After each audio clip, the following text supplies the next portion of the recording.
ভূমি সেবায় দুর্নীতি ও হয়রানি বন্ধ করে একটি আধুনিক ও প্রযুক্তি নির্ভর ব্যবস্থাপনা গড়ে তুলতে চায় সরকার। সকালে রাজধানীর তেজগাঁওয়ে ভূমি সেবা মেলা উদ্বোধন করে প্রধানমন্ত্রী তারেক রহমান বলেন, সেবা দেয়া কোনো করুণা নয়, বরং এটা নিশ্চিত করাই সরকারের দায়িত্ব।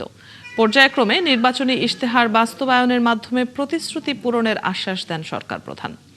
মোহাম্মদ হোসাইনের প্রতিবেদনে বিস্তারিত। আমরা করতালির মাধ্যমে মাননীয় প্রধানমন্ত্রীর আজকের এই মেলার শুভ উদ্বোধনকে স্বাগত জানাই। আধুনিক জনবান্ধব ভূমি ব্যবস্থাপনা গড়ে তুলতে ভূমি মন্ত্রণালয়ের আয়োজনে সারা দেশে শুরু হয়েছে 3 দিনের ভূমি সেবা মেলা 2026। মঙ্গলবার সকালে রাজধানীর তেজগাঁওয়ের ভূমি ভবনে মেলার উদ্বোধনী অনুষ্ঠানে যোগ দেন প্রধানমন্ত্রী তারেক রহমান। মেলা উদ্বোধন করে প্রধানমন্ত্রী বলেন, ভূমি সেবা পেতে অযথা হয়রানি বন্ধে আধুনিক ও প্রযুক্তি নির্ভর ব্যবস্থাপনা গড়ে তুলবে তার সরকার। ডিজিটাল প্ল্যাটফর্মে নাগরিক সেবা সম্পর্কেও মানুষকে সচেতন করা হবে। উন্নত প্রযুক্তি ব্যবহার করে জরিপ কার্যক্রম পরিচালনার মাধ্যমে নির্ভুল ভূমি রেকর্ড প্রস্তুত করতে ভূমি মন্ত্রণালয় কাজ করছে। একই সঙ্গে ভূমি প্রশাসনের প্রায় সকল সেবাকে ডিজিটাল প্ল্যাটফর্মে নিয়ে এসে নাগরিকদের জন্য সেবা গ্রহণকে আরো সহজ, দ্রুত এবং কার্যকর করারও উদ্যোগ নেওয়া হয়েছে। আমাদের লক্ষ্য এমন একটি ভূমি ব্যবস্থাপনা গড়ে তোলা যেখানে ভূমি সেবা গ্রহণের জন্য মানুষকে আর অযথা অফিসে ঘুরতে হবে না। প্রধানমন্ত্রী বলেন, নাগরিক বান্ধব ভূমি ব্যবস্থাপনা দেশের টেকসই উন্নয়নকে ত্বরান্বিত করবে। সেবা প্রদান জনগণের প্রতি করুণা নয়, বরং জনগণের সেবা নিশ্চিত করা আমাদের দায়িত্ব বলেই আমি মনে করি। আমাদের লক্ষ্য একটি হয়রানিমুক্ত, প্রযুক্তি নির্ভর এবং নাগরিক বান্ধব ভূমি ব্যবস্থা প্রতিষ্ঠা করা। এ সময় দায়িত্ব নেওয়ার পর নির্বাচনী ইশতেহার ও জুলাই সনদের প্রতিটি দফা বাস্তবায়নে সরকার কাজ করছে বলে জানান সরকার প্রধান। পর্যায়ক্রমে একের পর এক নির্বাচনী ইশতেহারের প্রতিটি দফা বাস্তবায়নের মাধ্যমে জনগণের কাছে দেওয়া ওয়াদা পূরণের রাজনীতিকে এগিয়ে নিয়ে যাবার চেষ্টা করছে। শুধুমাত্র জমিজমা সংক্রান্ত বিষয় নয়, প্রতিটি ক্ষেত্রেই জনবান্ধব কর্মসূচি নিয়ে সরকার জনগণের কাছে দায়বদ্ধ থাকতে চায়। পরে মেলার বিভিন্ন স্টল ও সেবা কেন্দ্র পরিদর্শন করেন প্রধানমন্ত্রী। দেশব্যাপী এই ভূমি সেবা মেলা আগামী 21 মে পর্যন্ত চলবে। মোহাম্মদ হুসাইন, 71, ঢাকা।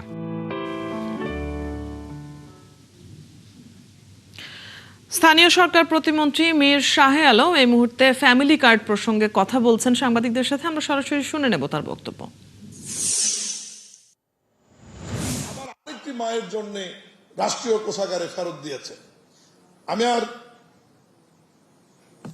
সময় নেব না, যে কারণে এতক্ষণ বললাম, ফ্যামিলি কার্ড যখন বাড়ি বাড়ি যাবে, একটি পরিবারের প্রত্যেক মাসে মায়েরা যখন 2,500, 3,500 টাকা তো দিন দিন বাড়বে, জিনিসের দাম বাড়বে, টাকা বাড়বে, টাকার অবশ্যই বাড়বে, তখন ওই মা কিন্তু আর ঢাকা শহরে আসবেন না। আপনারা একটা জিনিস হিসাব করছেন না কেন? বিএনপির যে কর্মসূচি, দেখবেন যে এই কর্মসূচির মধ্যে একই বাড়ির মধ্যে কিন্তু আপনি 4টি-5টি সুবিধা চলে যাবে। যে মা ফ্যামিলি কার্ড পাবে, তার হাজবেন্ড যদি কৃষক হয়, সে কৃষক কার্ড পাবে। মসজিদের যদি ইমাম হয়, তাহলে উনি আবার সম্মানী ভাতাটাও পাবে ইমাম হিসাবে। আবার উনি যদি শ্রমিক হয়, খাল খননের কর্মসূচিতে মাননীয় প্রধানমন্ত্রী অনুশাসন জারি করেছেন যে খাল খননের সময় অবশ্যই 60% খাল ম্যানুয়ালি হবে মানুষকে দিয়ে। সমসাময়িক বিভিন্ন বিষয় নিয়ে স্থানীয় সরকার প্রতিমন্ত্রীর কথা শুনছিলাম এতক্ষণ আমরা সরাসরি। এদিকে সেপ্টেম্বর-অক্টোবর থেকে শুরু হচ্ছে স্থানীয় সরকার নির্বাচন। আগামী 1 বছরের মধ্যেই শেষ করা হবে বলে জানিয়েছেন স্থানীয় সরকার প্রতিমন্ত্রী মীর শাহে আলম। সকালে সচিবালয়ে ব্রিফিংয়ে তিনি জানান, 13তম সিটি কর্পোরেশন বগুড়ায় নতুন প্রশাসক হিসেবে জেলা বিএনপির সহসভাপতি MR ইসলামকে নিয়োগ দেওয়া হয়েছে। বছরের মধ্যে 5টি স্থানীয় সরকারের নির্বাচনই আমরা করে ফেলব। তো ওই সময়ের মধ্যে হয়তো আগে পরে যেভাবেই হোক এই 13টি সিটি কর্পোরেশন নির্বাচন হবে ইনশাল্লাহ।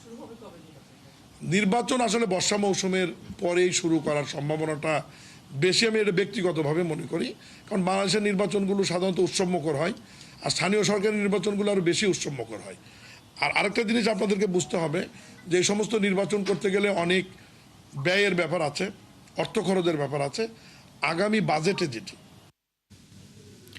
ভূমিকম্প সহ বড় দুর্যোগ মোকাবেলায় ফায়ার সার্ভিসকে আরও আধুনিক ও সমন্বিত বাহিনী হিসেবে গড়ে তোলার কথা জানিয়েছেন স্বরাষ্ট্রমন্ত্রী সালাউদ্দিন আহমদ। সকালে পূর্বাচলে ফায়ার সার্ভিস ও সিভিল ডিফেন্স সপ্তাহ 2026 উদ্বোধন করে তিনি বলেন, ফায়ার সার্ভিসের সক্ষমতা বাড়াতে জনবল বাড়ানো, আধুনিক প্রশিক্ষণ ও সুযোগ সুবিধা উন্নয়নে কাজ করছে সরকার। মহিম মিজানের রিপোর্ট।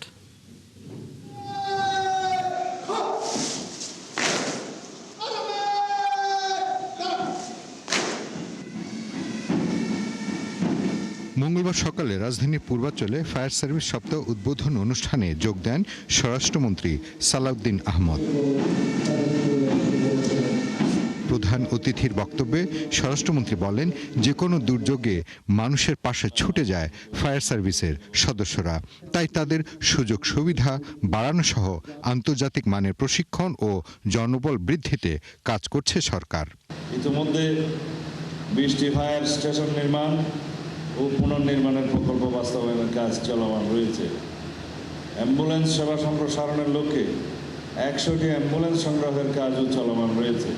তাছাড়া এই বাহিনীর ফায়ার স্টেশনের সংখ্যা বৃদ্ধি এবং পরিকল্পনা অনুযায়ী সদস্য সংখ্যা 30,000-এর অধিক করার জন্য ফায়ার সার্ভিসের অর্গানোগ্রাম পুনর্গঠনের প্রস্তাবও বিবেচনাধীন রয়েছে। দুর্যোগ মোকাবেলায় অন্য বাহিনীর সঙ্গে সমন্বয় বাড়ানো জরুরি উল্লেখ করে স্বরাষ্ট্রমন্ত্রী বলেন, ফায়ার সার্ভিসকে আরও যুগ উপযোগী ও দক্ষ বাহিনী হিসেবে গড়ে তোলা হবে। আমাদের দেশ প্রতিনিয়ত অগ্নিকাণ্ড, সড়ক দুর্ঘটনা, বন্যা, ভূমিধস, ভবনধস সহ বিভিন্ন দুর্ঘটনার সম্মুখীন হচ্ছে। রয়েছে ভূমিকম্পের মতো ভয়াবহ দুর্যোগের আশঙ্কাও। সেই কারণে ফায়ার সার্ভিস ও সিভিল ডিফেন্সের জন্য আধুনিক প্রযুক্তিগত সেবা সুবিধা সৃষ্টি, সরকারের অন্যান্য সেবা সংস্থার সাথে তাদের কার্যক্রম সমন্বয়ে থাকা খুবই গুরুত্বপূর্ণ। ফায়ার সার্ভিস পাসিং আউটে অংশ নেন 250 সদস্য। অনুষ্ঠানে বুনিয়াদী প্রশিক্ষণে কৃতিত্বপূর্ণ অবদানের জন্য 9 সদস্যকে পদক পরিয়ে দেন স্বরাষ্ট্রমন্ত্রী। এছাড়া রাষ্ট্রীয় বীরত্বপূর্ণ অবদানের স্বীকৃতি হিসেবে 20 জন সদস্যকে পদক দেওয়া হয়। বিভিন্ন অবদানের জন্য গত 3 বছরে 138 জন সদস্য পান এই পদক। মহিম মিজান, 71, ঢাকা। গণমাধ্যম ব্যবস্থায় অরাজকতা নিয়মের মধ্যে আনতে চায় সরকার। সেই উদ্দেশ্যে মিডিয়া কমিশন গঠনের কথা চিন্তা করা হচ্ছে বলে জানিয়েছেন তথ্যমন্ত্রী জহিরুদ্দিন স্বপন। সকালে সচিবালয়ে সংবাদ সম্মেলনে তিনি কথা বলেন। বিগত সরকারের আমলে সাংবাদিকদের বিরুদ্ধে করা মামলার তালিকা নিয়ে সরকার কাজ করছে বলেও জানান মন্ত্রী। একটা পরামর্শ কমিটি গঠন করে একটা খসড়া প্রস্তাব সরকারের কাছে গণমাধ্যম কমিশন গঠন করার লক্ষ্যে আমরা হাজির করব। ইতিমধ্যেই প্রেস কাউন্সিলকে আরো কি করে কার্যকরী করা যায় সে বিষয়ে আমরা চেষ্টা করব। কারণ প্রেস কাউন্সিলের যে বিদ্যমান আইন কানুন বিধিমালা এবং তার যে কাঠামো, এটাকে এইভাবে নিষ্ক্রিয় না রেখে সেটাও আমরা সকলে মিলে একমত পোষণ করেছি, সকল অংশীদাররাই। আশা করি জুলাই মাসের দিকে আমরা আমাদের সকলের গ্রহণযোগ্য সম্মিলিত একটা প্রস্তাবনা মাননীয় প্রধানমন্ত্রী সহ সরকারের কাছে উপস্থাপন করতে পারবো। একটা রাষ্ট্রে একটা টেলিক ফোর্স থাকা দরকার আছে, কারণ র্যাবের সমালোচনা যদি সরিয়ে রাখি আমরা দেখবো র্যাব অত্যন্ত কেপেবল ভাবে নানা ধরনের সন্ত্রাস তারা মোকাবেলা করতে পেরেছে, অপরাধ মোকাবেলা করতে পেরেছে, যেটা আমাদের কনভেনশনাল পুলিশ বাহিনী পেরে ওঠেনি। তাদের অনেক ভালো ইকুইপমেন্টস আছে, তাদের অনেক ভালো প্রশিক্ষণ আছে, সবকিছু মিলিয়ে সেজন্য একটা এলিট ফোর্স থাকবে, সেটা র্যাব নামে হোক বা ভিন্ন নামে, এবং ওয়েল ডিফাইন্ড আইন থাকবে। ফলে আগের যে ঝুঁকিগুলো আছে সেগুলো থাকবে না। নতুন উপাচার্য নিয়োগ বাতিল না হওয়া পর্যন্ত আন্দোলন চালানোর ঘোষণা দিয়েছে ঢাকা প্রকৌশল ও প্রযুক্তি বিশ্ববিদ্যালয়ের শিক্ষার্থীরা। মঙ্গলবার ক্যাম্পাসে এক সংবাদ সম্মেলনে তারা বলেন, মামলা করে ডুয়েটের আন্দোলন থামানো যাবে না। বেলা 11টার দিকে ক্যাম্পাসের প্রধান গেটে দ্বিতীয় দিনের ব্লকেট কর্মসূচিতে যোগ দেন শিক্ষার্থীরা। বিশ্ববিদ্যালয়ের মূল ফটকে তালা দেওয়া থাকলেও পকেট গেট দিয়ে শিক্ষক শিক্ষার্থী ও কর্মকর্তা কর্মচারীরা ক্যাম্পাসে আসেন। এদিকে সোমবার সদর থানায় 250 জনকে অজ্ঞাত আসামি করে মামলা দায়ের করায় ক্ষোভ প্রকাশ করেন শিক্ষার্থীরা। সিলেট শাহজালাল বিজ্ঞান ও প্রযুক্তি বিশ্ববিদ্যালয়ের অধ্যাপক ডক্টর মোহাম্মদ ইকবালকে ডুয়েটের ভিসি হিসেবে নিয়োগের প্রজ্ঞাপন জারি হলে গত বৃহস্পতিবার আন্দোলনে নামে শিক্ষার্থীরা। ডুয়েট ক্যাম্পাসে আছেন আমাদের সহকর্মী জাহিদুল ইসলাম অনিক। আজকের খবর তার কাছ থেকে জেনে নেব। অনেক এখন ক্যাম্পাসের পরিস্থিতি কেমন দেখছেন, আর এই সমস্যার সমাধানে বিশ্ববিদ্যালয় কর্তৃপক্ষ কোনো ব্যবস্থা কি নিচ্ছে কিনা?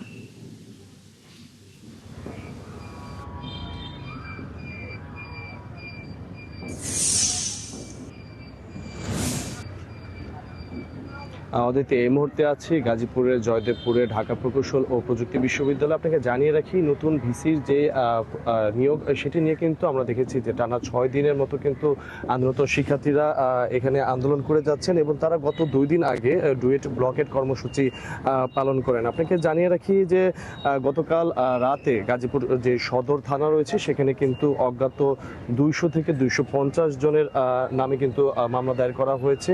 সেখানে পুলিশকে হামলার ঘটনায় কিন্তু এই মামলা দায়ের করা হয় এবং আমরা কিন্তু দেখেছি যে ঠিক আজকে বেলা 12টার পর এই ঘটনার যখন আন্দোলনরত শিক্ষার্থীরা জানতে পারে তখন কিন্তু তারা উত্তপ্ত হয়ে ওঠে পুরো ক্যাম্পাস এবং তারা কিন্তু বিভিন্ন স্লোগানে এবং তাদের এই যে কর্মসূচি সেটি কিন্তু তারা পালন করে সেখানে কিন্তু সাংবাদিকদের সাথে তারা একটি সংবাদ সম্মেলন কিন্তু করেন।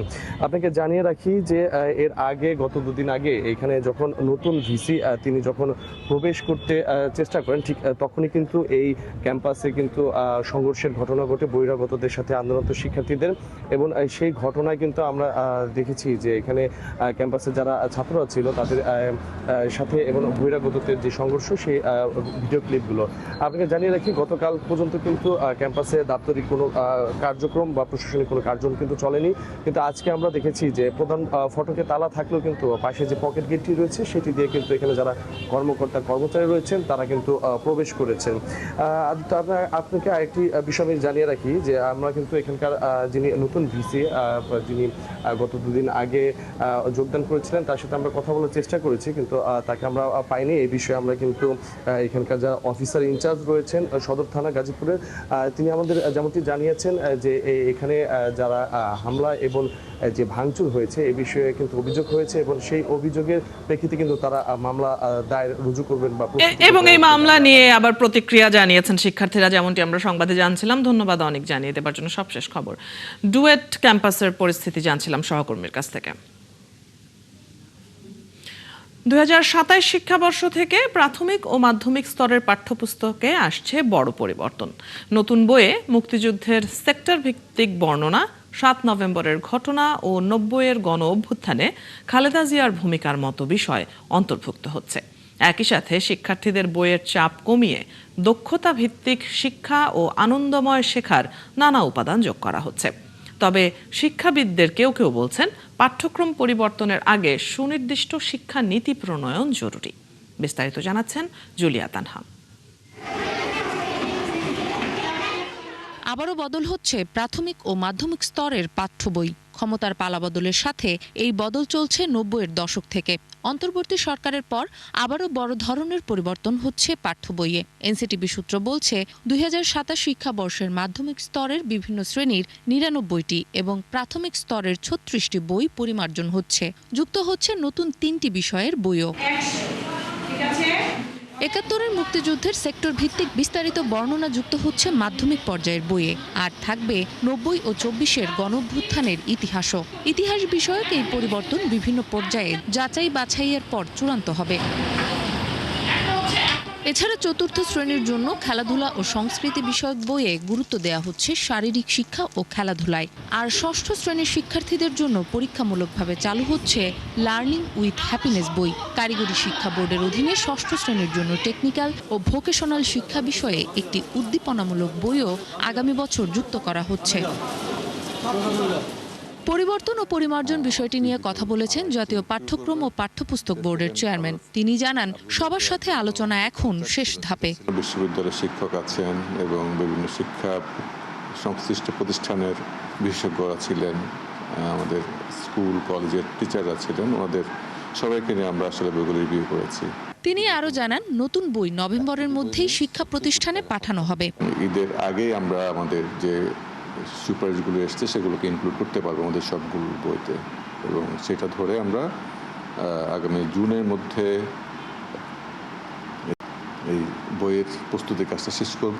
আগামী নভেম্বরের মধ্যে সবগুলো বই প্রিন্ট করব এবং আমাদের যে সব ডিস্ট্রিবিউশন পয়েন্ট আছে বাচ্চাদের ক্ষেত্রে হাতে বই পৌঁছানো সেসব জায়গায় আমরা বইগুলো পৌঁছাতে পারবো এবং প্রথম 1 জানুয়ারিতে আমরা 100% বই দিয়ে বই উৎসব করতে চাই বছর। এদিকে পাঠ্যক্রম পরিবর্তনের আগে একটি স্বতন্ত্র শিক্ষা কমিশন এবং শিক্ষা নীতির ওপর জোর দেন একজন গবেষক। এত পরিশ্রম, এত অর্থ ব্যয় সবই বৃথা যাবে যদি আপনি ক্যারিকুলামের উপরে ভিত্তি করে আপনি পাঠ্যপুস্তক না তৈরি করেন।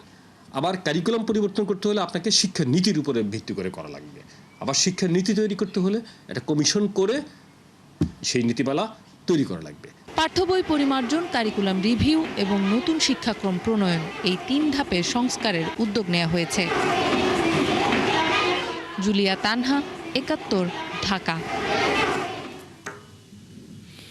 অপরাজনীতি বাদ দিয়ে সঠিক ধারায় ছাত্র রাজনীতির চর্চা করার আহ্বান জানিয়েছেন পানি সম্পদ মন্ত্রী শহীদউদ্দিন চৌধুরী অ্যানি। তিনি বলেন, ছাত্র রাজনীতির প্রতি আগ্রহ বাড়াতে হবে। ঢাকা বিশ্ববিদ্যালয়ের সিনেট ভবনে আয়োজিত এক সেমিনারে মন্ত্রী এসব কথা বলেন।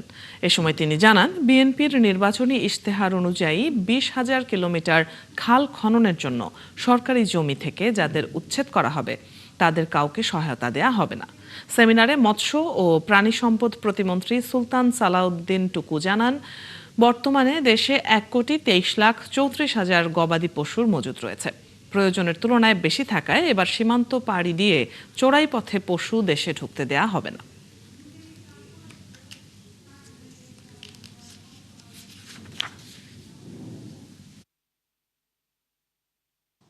আজকে কিছু কিছু শিক্ষা প্রতিষ্ঠানে আমরা যখন দেখি, শুনি অথবা এর বাহিরেও রাজনীতি নিয়ে কেউ কেউ অনেক সময় মন্তব্য করার চেষ্টা করেন,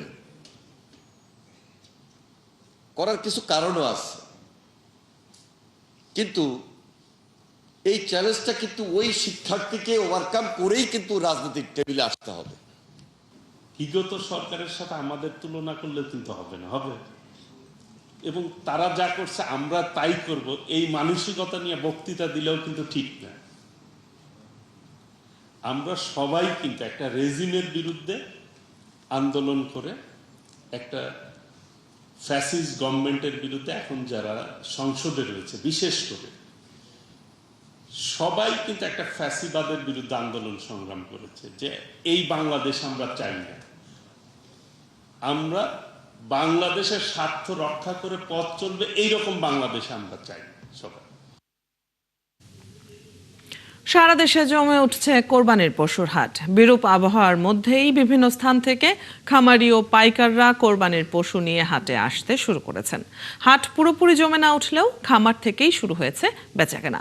এবার চাহিদার তুলনায় পর্যাপ্ত পশু পালন হয়েছে বলে জানালেন প্রাণী সম্পদ কর্মকর্তারা। সহকর্মীদের তথ্য ও ছবিতে প্রতিবেদন। খাগড়াছড়ির মাটিরাঙ্গায় এবার ঈদে বেশ আলোচনায় রয়েছে বিশাল আকারের গরু সম্রাট, যার দাম ধরা হয়েছে 12 লাখ টাকা। খামার কর্তৃপক্ষ জানিয়েছে, ফ্রিজিয়ান জাতের এসব গরুর প্রতিদিন শুধু খাবার ও পরিচর্যাতেই খরচ হচ্ছে 1000 টাকার বেশি। আমি দানাদার খাওয়াচ্ছি, প্লাস পাশাপাশি আছে না ন্যাচারাল ভাবে আছে না প্রাকৃতিক উপায়ে ঘাস খাওয়াচ্ছি। এই গরুগুলোর আমরা 2 বার সকালে এবং বিকালে গোসল করাই এবং সুস্বাদের খানা খাওয়াই।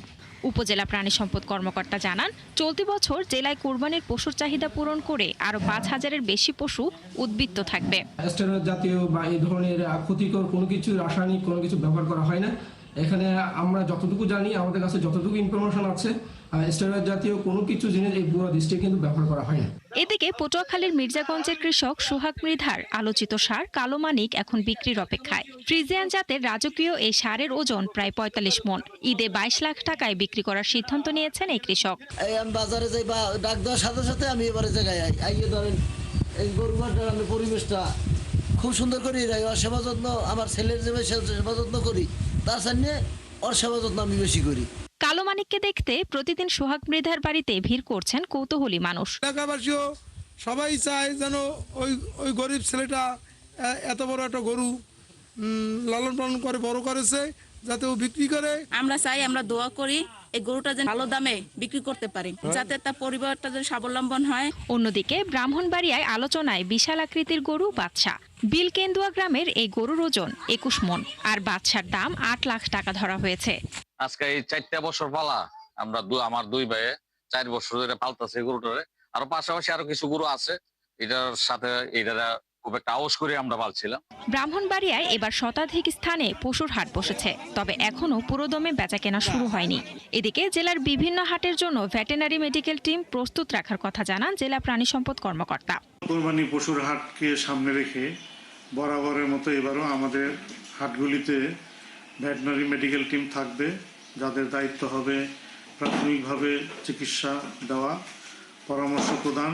জেলায় এবার কোরবানির পশুর চাহিদা প্রায় 1,69,000। শান্তা ইসলাম, 71।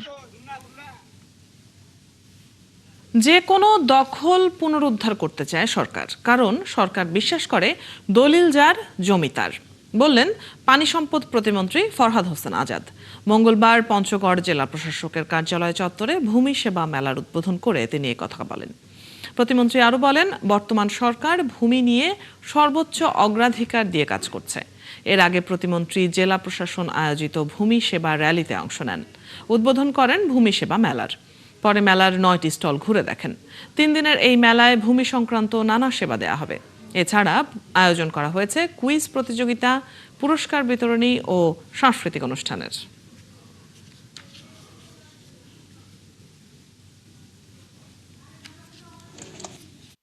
একজনের জমি আরেকজন দখল করতে না পারি, একজনের জমি একজন ভোগ দখল করতে না পারি, সেই বিষয়গুলো কিন্তু এই ভূমি সেবার মধ্য দিয়ে এটা বেরিয়ে আসবে এবং তার মধ্য দিয়ে আমরা সতর্ক হব।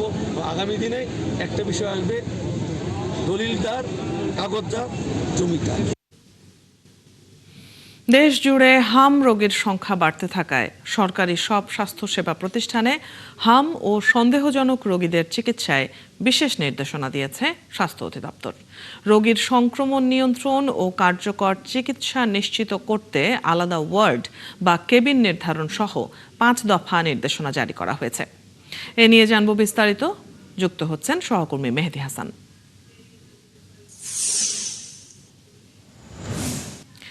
মেহেদী, এই নতুন নির্দেশনা সম্পর্কে জানাবেন। নির্ধারিত যে 5 দফা, কি কি নির্দেশনা আছে সেখানে?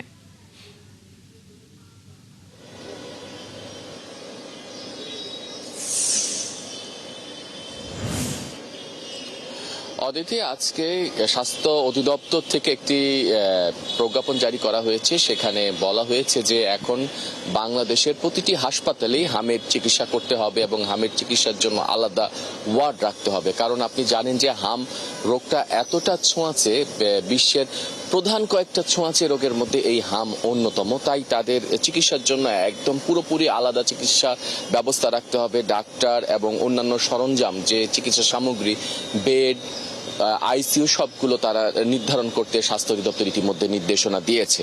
আপনি জানেন যে গেল প্রায় 2 মাসে আমরা দেখতে পাচ্ছি, যদি স্বাস্থ্য অধিদপ্তরের পরিসংখ্যান দেখি, হামে মৃত্যু আমরা দেখছি যে প্রায় 460 জনের উপরে আছে হাম উপসর্গে এবং শনাক্ত প্রায় 58,000 ছাড়িয়েছে। তো এই বিষয়গুলো কিন্তু স্বাস্থ্য অধিদপ্তর এবং যে পিতামাতা আছে, যাদের সন্তান আছে, শিশু আছে 5 বছরের নিচে, তাদেরকে খুব ভাবিয়ে তুলেছে।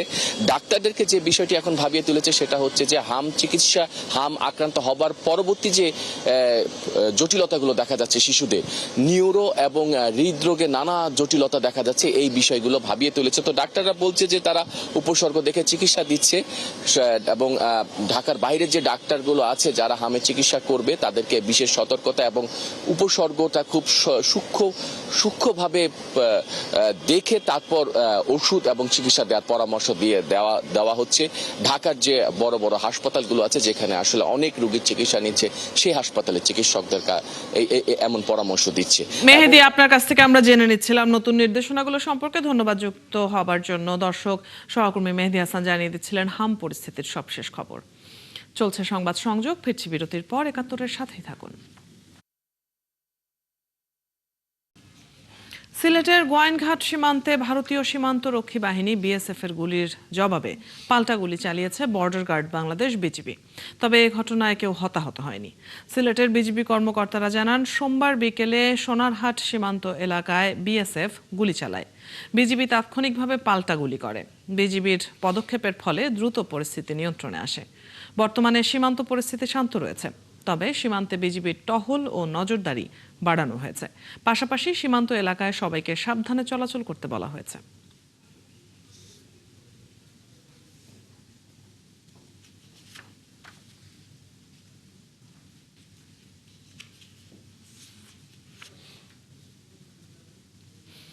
ঝালকাঠির রাজাপুর উপজেলা স্বাস্থ্য কমপ্লেক্সে টানা ৮ দিন ধরে পানি সরবরাহ বন্ধ রয়েছে।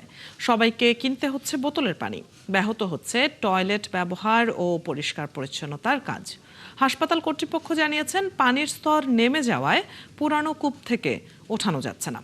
পাওয়ার সরবরাহের পাম্পটিও বিকল হয়ে গেছে। তরুণ সরকারের তথ্য ও ছবিতে প্রতিবেদন।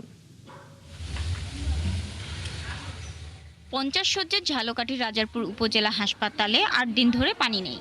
এতে তীব্র গরমে পানির অভাবে চরম ভোগান্তিতে পড়েছেন রোগী ও তাদের স্বজনরা। রোগীর স্বজনরা জানান, পানি সরবরাহ না থাকায় হাসপাতালের টয়লেটগুলো ব্যবহারের অনুপযোগী হয়ে গেছে। রোগীদের ব্যবহৃত থালা বাসন কাপড় ধোয়া সম্ভব হচ্ছে না। এতে প্রতিটি ওয়ার্ড অত্যন্ত নোংরা ও দুর্গন্ধময় অবস্থায় রয়েছে। এ জায়গায় কোনো পানি পাইনি, না পাওয়ানে পুকুরের পানি, নোংরা পানি। হ্যাঁ, একটু দেশে থাল বাসন ধুই আর গোসল করতে পারি না। দূর থেকে পানি আনতে হয় এবং আমাদের পুকুরের পানি এখনো আমাদের ব্যবহার করতে হয়। পানি দিছে কিন্তু পুকুরের পানি ওইটা হচ্ছে পোকা, পানিতে থেকে দুর্গন্ধ আসে। এখন আবার ওই পানি থেকে গোসল করা, খাওয়া, ও পানি তো আর খাওয়া যায় না, গোসলও করা যায় না, হাত মুখও ধোয়া যায় না পানি থেকে। উপজেলা স্বাস্থ্য ও পরিবার পরিকল্পনা কর্মকর্তা জানান, বিষয়টি দ্রুত সমাধানের জন্য সংসদ সদস্য সহ কর্তৃপক্ষের কাছে বলা হয়েছে। 55 বছরের পুরনো সাবমার্সিবল যে পানির লাইন এবং মোটর, সেটার ত্রুটি দেখা দেওয়ায় গেল 8 দিন ধরে পানির সরবরাহে বিঘ্ন ঘটেছে, যেটার কারণে আমরা বিভিন্নভাবে চেষ্টা করেছি। এমনকি আমরা স্বাস্থ্য প্রকৌশল অধিদপ্তর যারা এটা নিয়ে কাজ করবে, তারা নতুন করে এখানে সাবমার্সিবল পানির লাইন করতে হবে, পানির পাম্প স্থাপন করতে হবে, তারা চেষ্টা করছেন। মন্ত্রণালয়ের অনুমোদনের অপেক্ষায় আছেন, তারা নতুন করে স্থাপন করার চেষ্টা করছেন। এর বাইরে আপৎকালীন ব্যবস্থা হিসেবে আমরা ফায়ার সার্ভিসের মাধ্যমে পানি সরবরাহ করেছি। রাজাপুর উপজেলা স্বাস্থ্য কমপ্লেক্সটি 50 শয্যার হলেও রোগী ভর্তি থাকে 70 থেকে 80 জন। সবসময় রোগীর স্বজন এবং হাসপাতালের কর্মী সহ 200-র বেশি মানুষ থাকে হাসপাতালে। শাকিলা সিথি, 71। চলছে সংবাদ সংযোগ। সরাসরি সংবাদ ও অনুষ্ঠান দেখতে চোখ রাখুন 71-এর ফেসবুক পেজে এবং সাবস্ক্রাইব করুন 71-এর ইউটিউব চ্যানেল। থাকুন 71-এর সাথে।